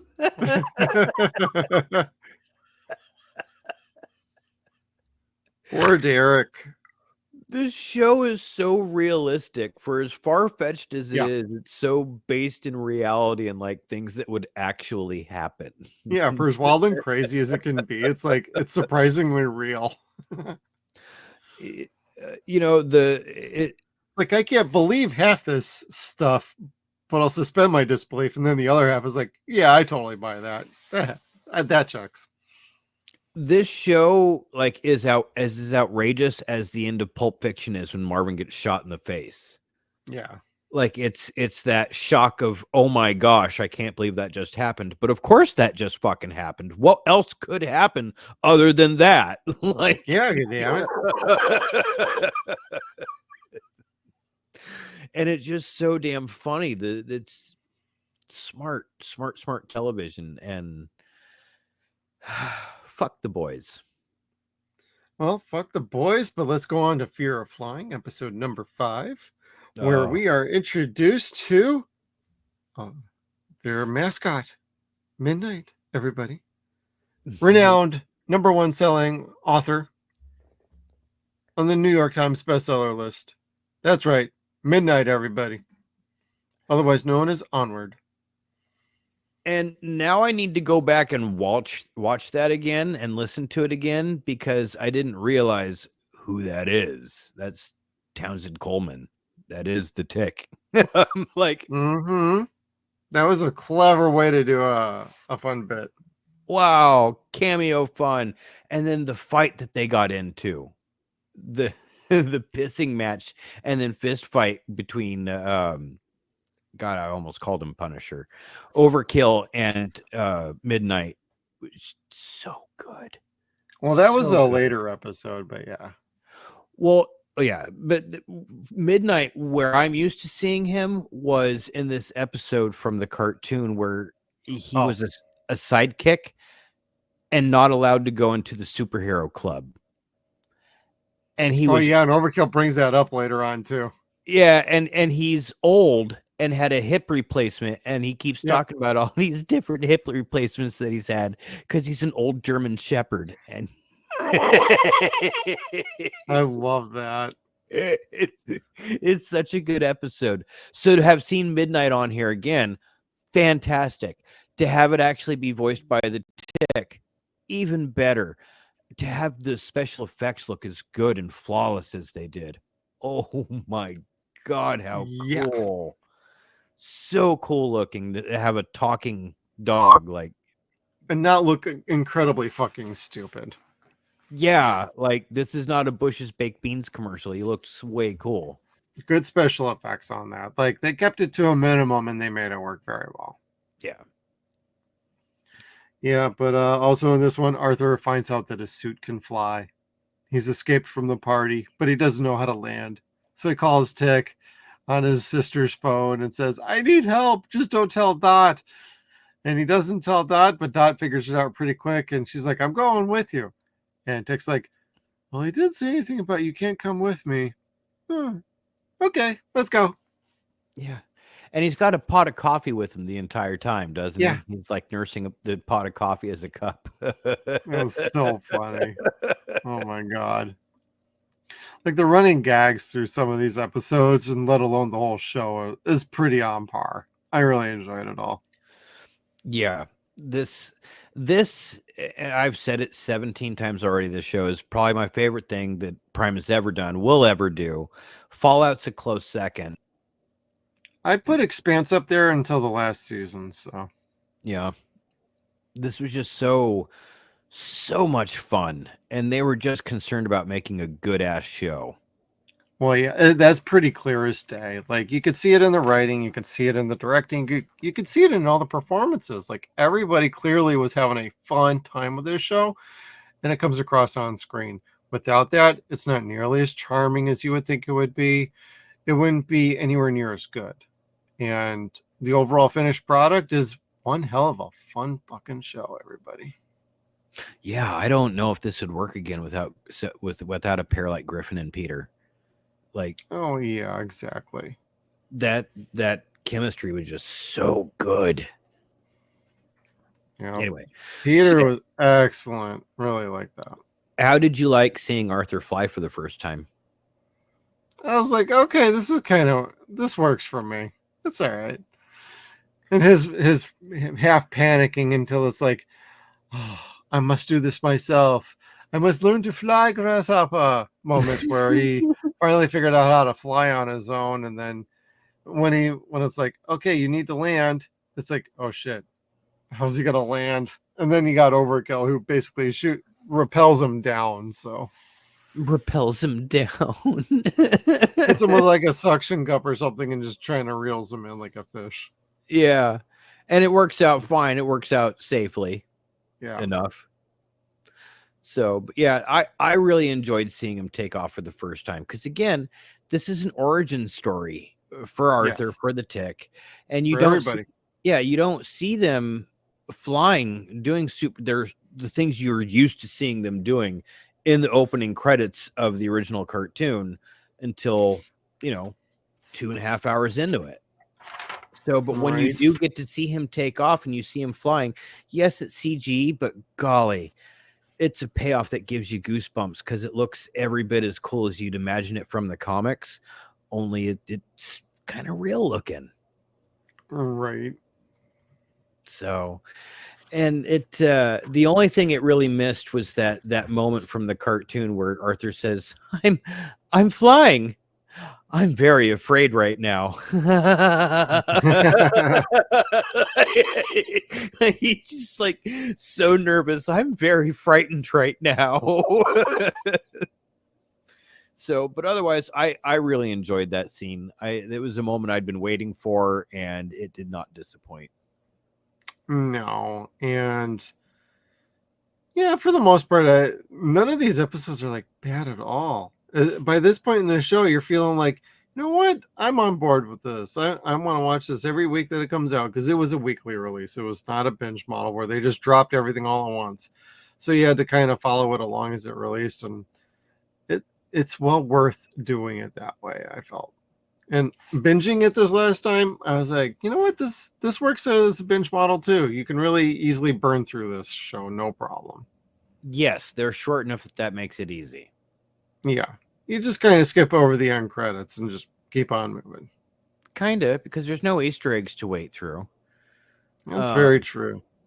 Which, golly, I wish fucking the Agatha producers would have told us that beforehand. But anyway.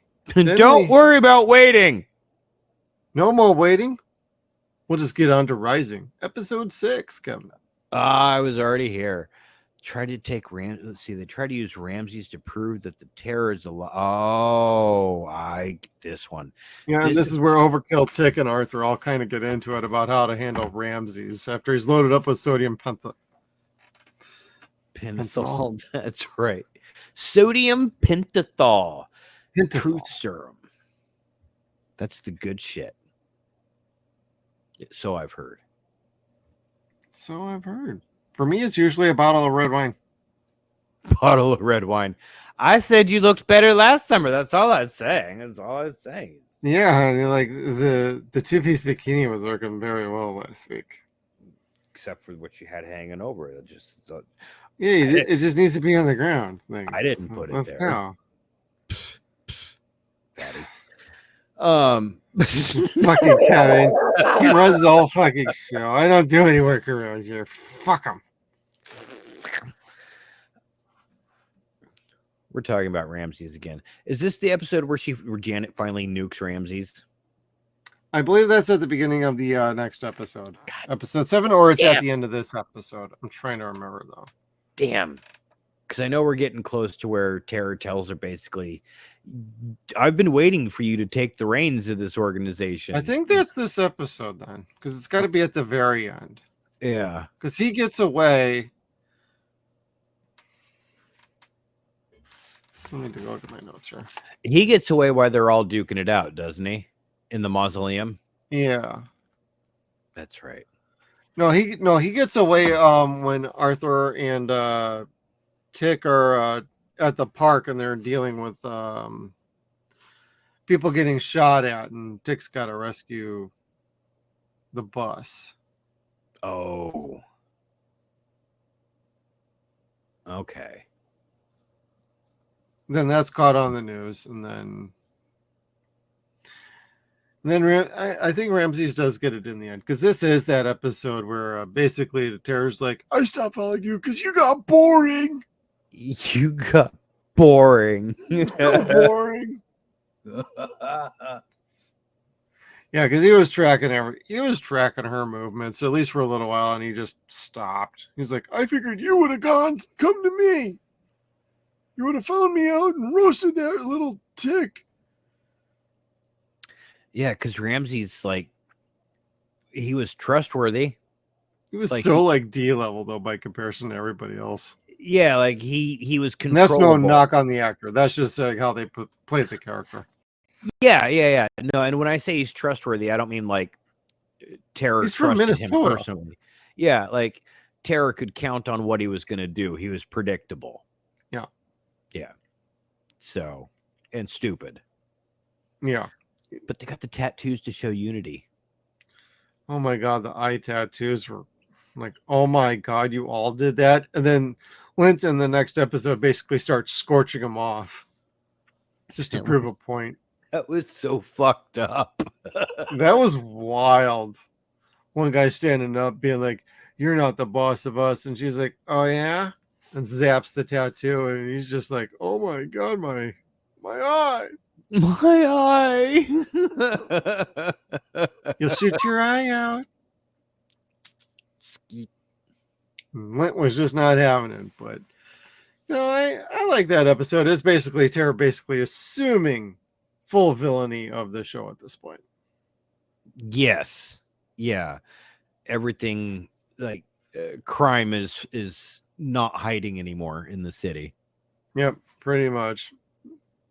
And eventually you find out about his little drum skills, but oh, that was cool. Hell yeah. But I like this episode. I think the only other thing I have written down here is Yeah, just like this is a big terror episode, and like the back and forth between Arthur and Tekken, and then against Overkill about how to handle Ramses and taking him into the Aegis Corporation, who actually has closed their office.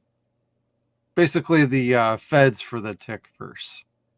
Yes. They take him there, and then there's a little sign that's like, "This office is closed due to a lack of superheroes in the city." Yeah, they didn't have enough superheroes per capita to have an Aegis facility open in the city. Budget ran out, yo. Like, that is so fucked up. How many like grade A superheroes or grade B superheroes do you need to have within certain mile radius of so many people in order to have a facility there? Anyway, yeah. But we find out much later that Aegis is not much alive. Yeah, they're alive. They're in the city. They're just not doing anything that anyone can see. Correct. Very much subterfuge. Subterfuge. Could not be any better than the next episode, Tale from the Crypt, where Arthur has been pretty much abducted by the Terror, and Dot and Overkill have to go rescue him. This was fantastic just because I loved the scene of Terror talking to Arthur as he's tied up, basically, but terrorizing him again all at the same with time. His drum skills. Yeah, like and Arthur's just looking at him like, what the hell's wrong with this guy? Anybody know up in here? As he's looking around. And then what drummer was it? Was he threatening he needs to get better? His drum lessons. I need to be able to play at this level in 2 episodes or you're dead. You're dead. And all your loved ones too. You hear what you did? Now that's villainy right there. I want to do what you did. Yeah, you see that? That's what I want to do. If I'm not going to do it, I'm going to kill your entire family. I tell you get what, out of here. After this episode, or after watching this season on my VR or my PSVR 2, I bought this game called Drums Rock, which is basically Guitar Hero for drums. And it starts out with I Love Rock and Roll. And I don't know what songs come on after that because I just got stuck there like, this is fucking awesome. I love rock and roll. Wife comes home. What'd you do today? You know how I always wanted to learn how to play the drums? Still haven't learned. Did that. Throwing around these sticks up in the air like the Swedish chef within VR. Owned it. It was fun. But I do not know how to play the drums. No. Yeah, the other thing about this episode is the little setup for Arthur escaping was all just basically a big setup by the Terror Inland to let him out to try and drive their little nefarious plot forward to take back the city. For the people. They just don't realize it yet. It's like that Rikishi feud with The Rock years ago. Like, I did it for you, Rock. I did it for the people. People. Peace, brother.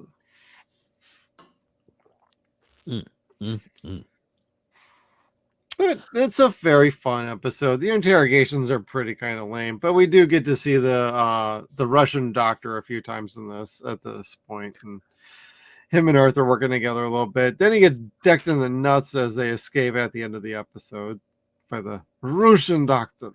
The doctor's fucking insane. Fucking wacko. Then they put him like a Fallout suit in a couple episodes. I was like, yo, what are we doing here?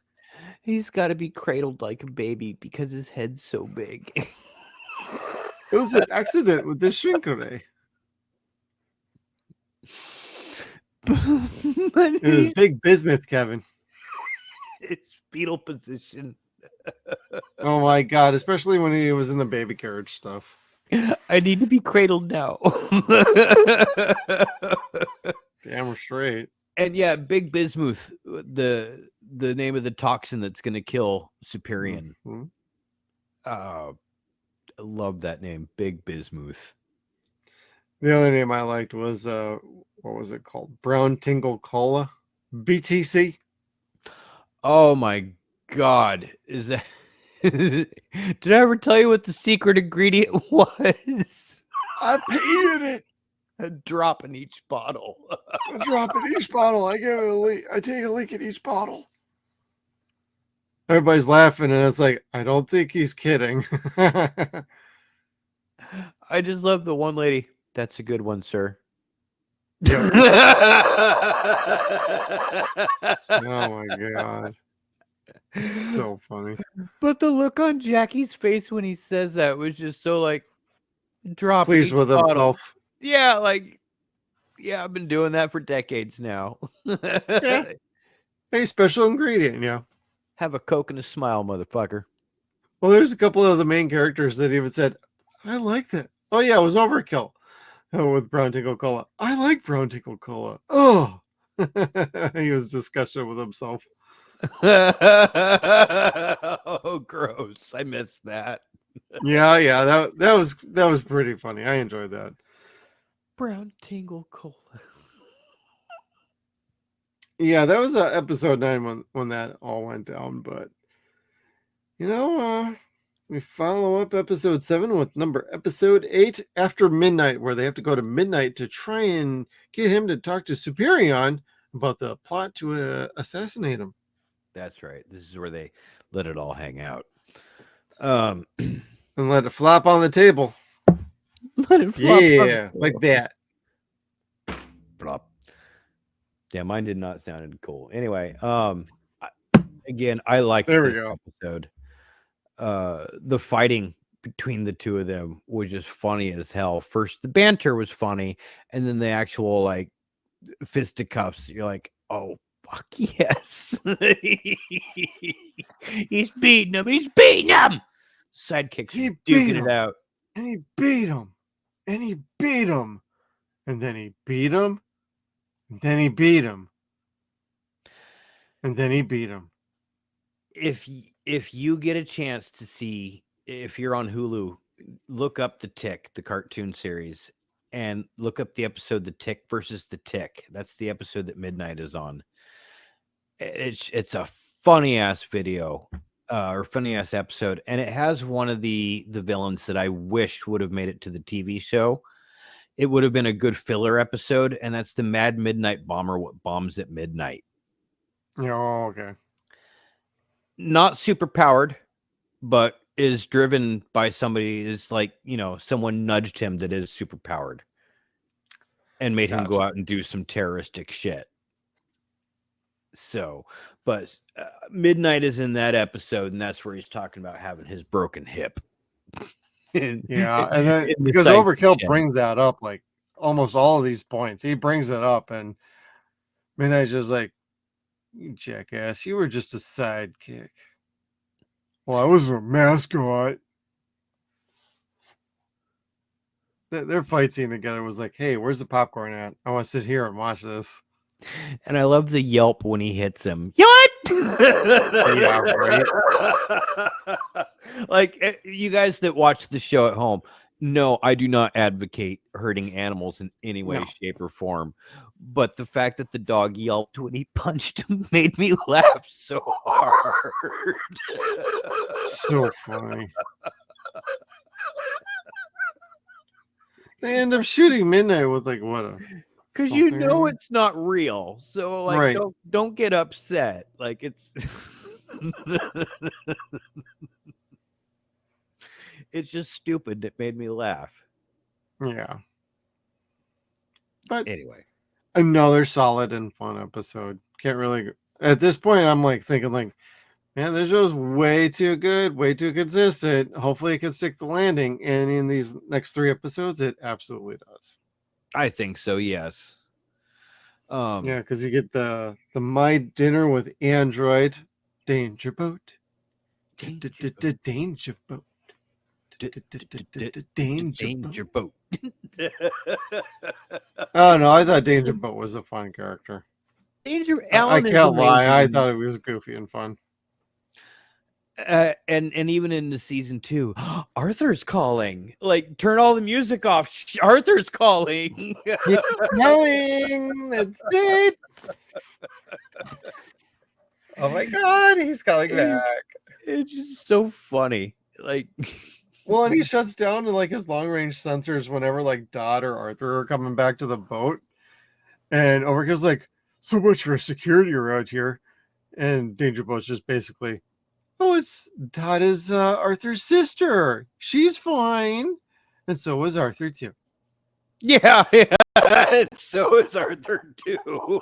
Like, oh my God.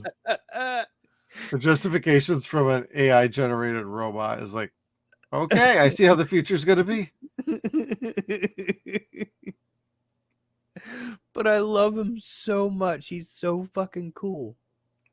Right. But the android here, the other android, Becker. I liked it. It was something different. It felt slightly fillerish because it's another supervillain that's not like on the main roster that's trying to kill him right now. It's just somebody that's from the sidelines trying to kill him. Yeah, the Russians trying to get to the doctor again. Yeah. And the robot was just kind of really neat. There was a lot of Foley effects involved that made it more robotic sounding.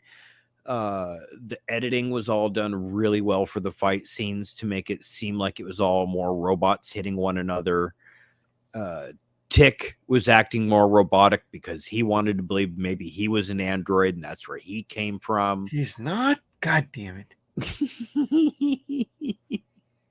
It was just a lot of fun. Yeah. Super enjoyable. I like their little fight scenes and like their sit down conversations. All you hear is like the dial up connection for the robot voice. I'm just like, how the hell does he even know what the hell he's talking about? Because justice will be served.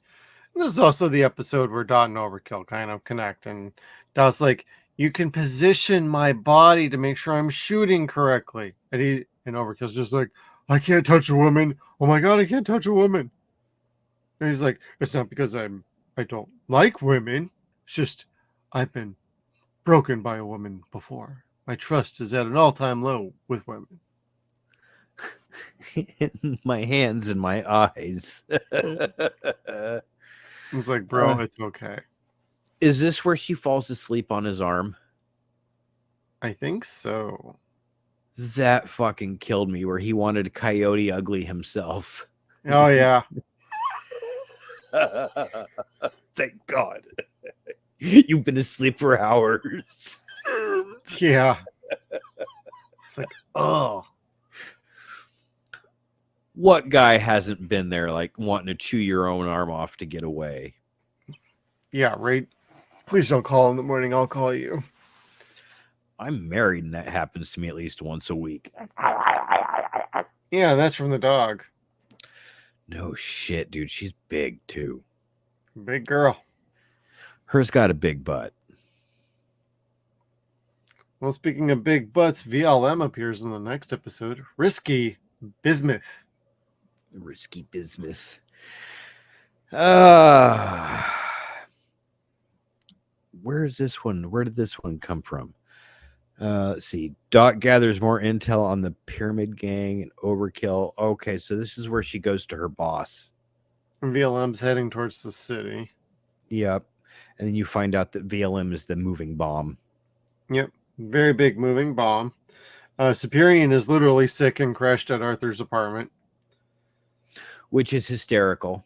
Especially with the ice bags trying to cool him down. They kept bringing ice bags in. And Tick's like, I gotta go get more ice. He's got bags and bags. And it just keeps coming back. It's like, how are you paying for that, bro? Oh, it's all down at the mini mart. I'm sure this. Yeah, I'm sure. Yeah. Getting it from grandma and they're not paying. I think so too. I'm plugged up and not in no usual way. Oh, not working? No, it was just plugged. We're good now. Oh, okay. But usually when I say I'm plugged up, it's like, oh, I gotta go to the bathroom. I wrote something down here. It's called like the Terror with his marketing pitches. He was needing to have his big comeback with Brown Tinkle Cola, and he kept having like the marketing team come in and try and pitch how he should come back. And he also gets like the pig as a little furry mascot too with him, and that was pretty funny in this episode because he's taking back over the company that he basically started, and he's like, I need to make a big comeback, and so he gets a pig. I appreciate it because I'm a huge fan of pigs. I can't help it. Hey, I love bacon too. Anything other than a feral pig, like I'm like, oh, who's a cute pig? Who's a cute pig? It's a cute piggy, Kevin. You know me and how much I love bulldogs because they look like pigs. And they could be pigs. Oink oink. Yeah, they act. Yeah. Yeah. And Kevin, then we get to the grand finale, beginning of the end, and then I didn't even write down any notes on the final one because I thought like these next two episodes flow together so well as one episode that it didn't really matter for like the 12th one. So what happens here? Is this where they fight a giant lobster? I don't remember this one. Oh, beginning of the end? Oh, no, fucking around. Because you were saying you little prick, you're making me explain something, and I'm like, eh. I was just trying to derail you. I apologize. Well, you can get us back on the rails, the third rail specifically. The third rail.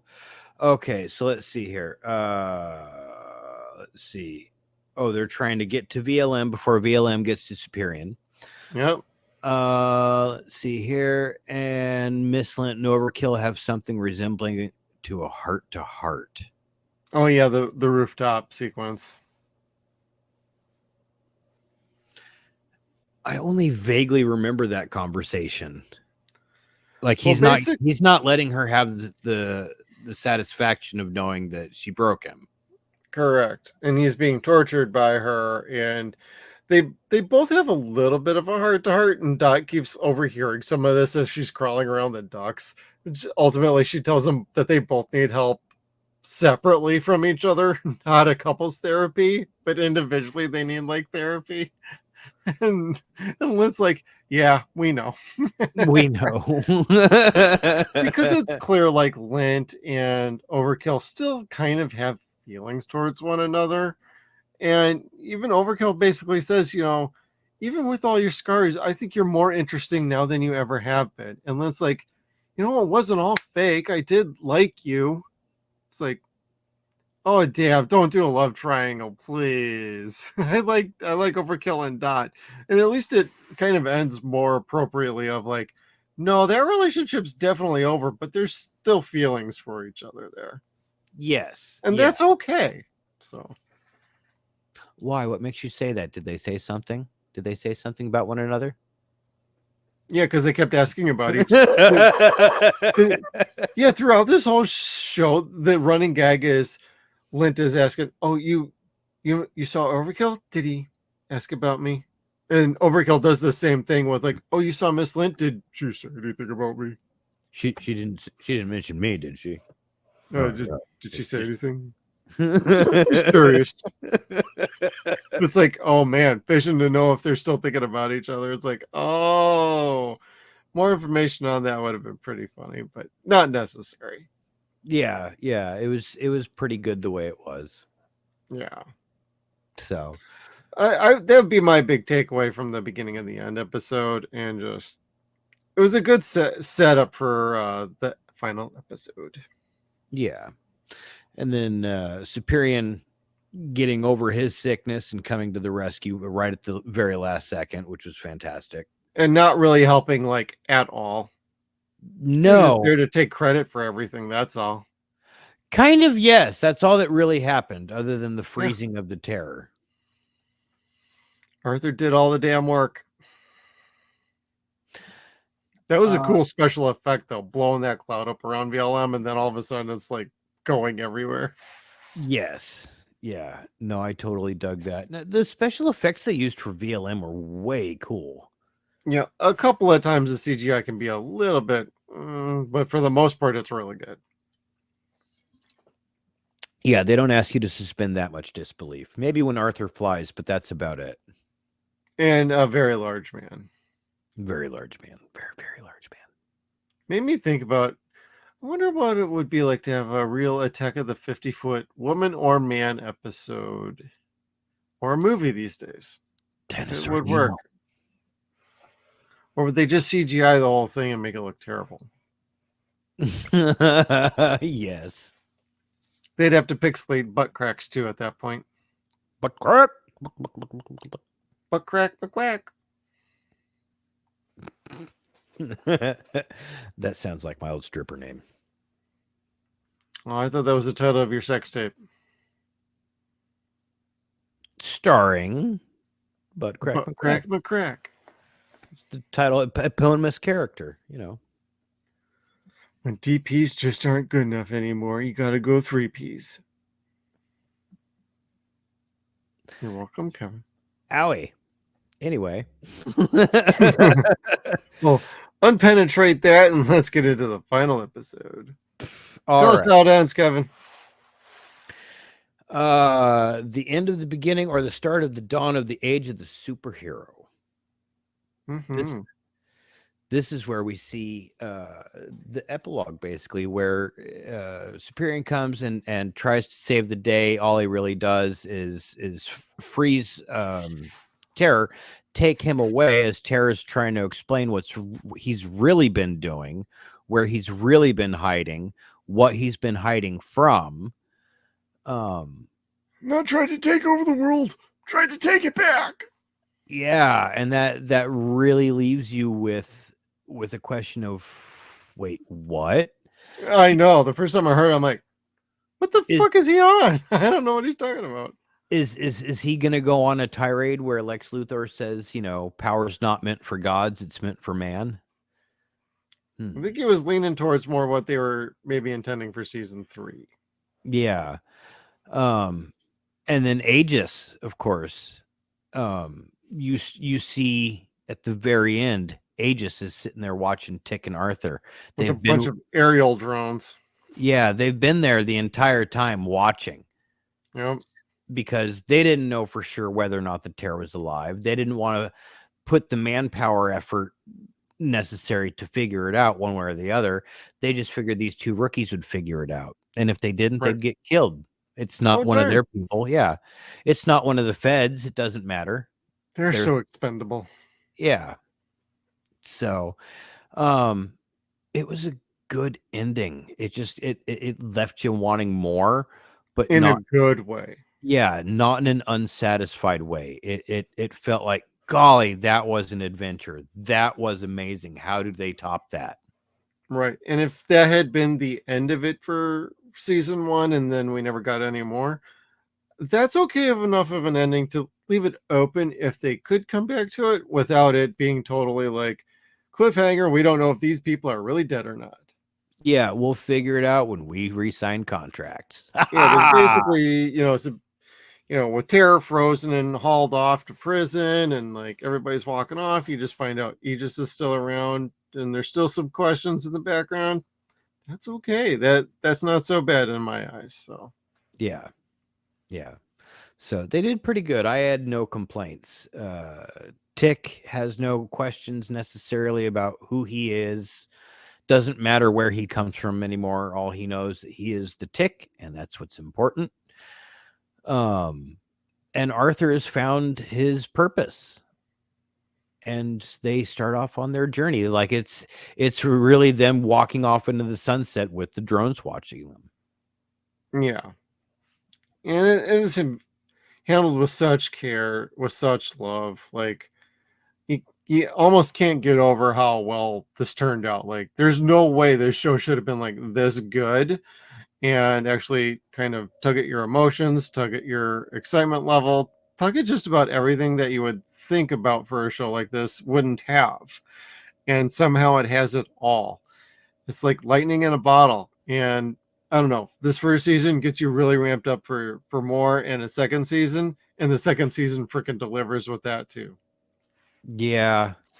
And we're gonna get to that soon enough. But like, my overall opinion is season 1 is the perfect setup for season 2, which would then be the perfect setup for another season, which they are clearly building towards.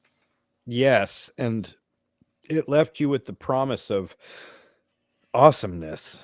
But we'll talk about that again next week. Yep, that's where we're gonna get mad. I get super mad, but Yeah, I really like the character that they were teasing for for season 3. me as well. Anyway, That's our breakdown on season 1 of The Tick. Kevin, got any final thoughts before we say goodbye to everybody? just that if you haven't seen this, check it out. It's on Prime. It's on Freevee. This is one of the best times you could possibly have watching a superhero show. Like, And it's a quick watch. yeah, Disney Plus doesn't have very many superhero shows that are as good as this one. Any superhero shows that are as good as this. Yeah, this is much better than most of the MCU shows. Agreed. And as far as I'm concerned, this is one of the best kind of adaptations I've like ever seen. It's so enjoyable. It's so much fun. And we've said it over and over again, like it's so well put together. It's crazy that these fuckers at Amazon couldn't figure out how to give it a third season to wrap shit up. But we will talk about that next week. Or a movie or something. Something. They're just cocksuckers. Can we say cocksuckers on this show? They're cocksuckers. Yep, absolutely. We're long enough into this episode. The algorithm ain't gonna ding us too bad. That's true. Fuck them, cocksuckers. Yep. And on that note, thank you everybody for tuning in. Make sure you hit that like button on the way out. And when you subscribe, hit that little bell notification so you can stay tuned to all of our video content. And we will see you all on the next one.